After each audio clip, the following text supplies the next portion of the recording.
ಶಾಂತವಾಗಿರು. ಮಾರ್ಕನು ಬರೆದಂತ ಶುಭ ಸಂದೇಶ 4ನೇ ಅಧ್ಯಾಯ 39ನೇ ವಾಕ್ಯ, ದೇವರ ಪರಿಶುದ್ಧ ವಾಕ್ಯ. ಕ್ರಿಸ್ತ ಯೇಸುವಿನಲ್ಲಿ ನನ್ನೊಲವಿನ ಪ್ರೀತಿಯ ಸ್ನೇಹಿತರೆ, ಪ್ರಸ್ತುತ ಸಮಾಜದಲ್ಲಿ ಮನುಷ್ಯನಿಗೆ ಅಗತ್ಯವಾಗಿ ಬೇಕಾಗಿರುವ ಒಂದು ದೈವಿಕ ವರಪ್ರಸಾದ ಅದೇನೆಂದರೆ ಅದೇ ಶಾಂತಿ, ಮನಃಶಾಂತಿ.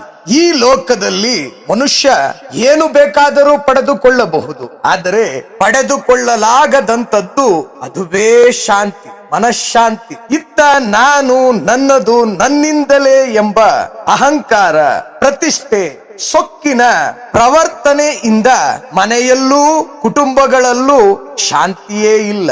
ಸಾಮಾಜಿಕ ಜೀವನದಲ್ಲೂ ಉದ್ಯೋಗದಲ್ಲೂ ಶಾಂತಿ ಎಂಬುದೇ ಇಲ್ಲ. ಏಕೆಂದರೆ ಮನುಷ್ಯನಿಗೆ ಮನುಷ್ಯನನ್ನ ಕಂಡರೇ ಆಗುವುದಿಲ್ಲ. ಏಕೆ ಗೊತ್ತೇ? ಎಲ್ಲಿ ಅವನು ನನ್ನ ಸಮಾನವಾಗಿ ಬೆಳೆದು ನಿಲ್ಲುತ್ತಾನೋ ಎಂಬ ಸ್ವಾರ್ಥದಿಂದ ಮನುಷ್ಯನಿಗೆ ಮನಃಶಾಂತಿಯು ಮನುಷ್ಯನಿಂದಲೇ ಮರೆಯಾಗಿದೆ. ಇತ್ತ ನೋಡಿದರೆ ಮನೆಯಲ್ಲೂ ಅಶಾಂತಿ, ಅತ್ತ ನೋಡಿದರೆ ಪ್ರಪಂಚದಲ್ಲಿ ಯುದ್ಧ, ಸಂಘರ್ಷ, ಇವುಗಳಿಂದ ಅಶಾಂತಿ.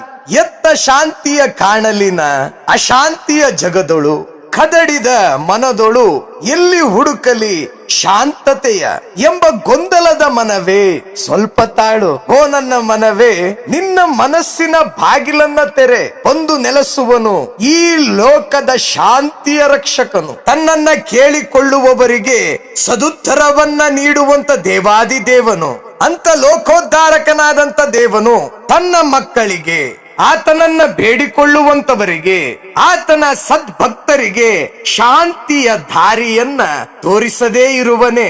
ಪ್ರಾರ್ಥಿಸೋಣವೇ.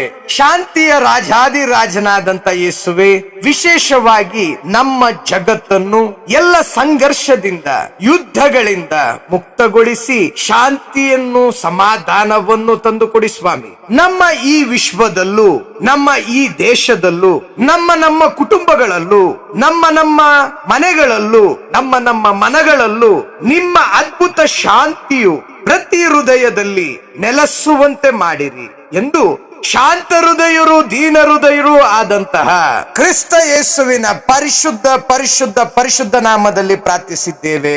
ನಿತ್ಯಕ್ಕೂ ಸದಾ ಜೀವಿಸುವಂತಹ ದೇವರೇ, ಆಮೆನ್.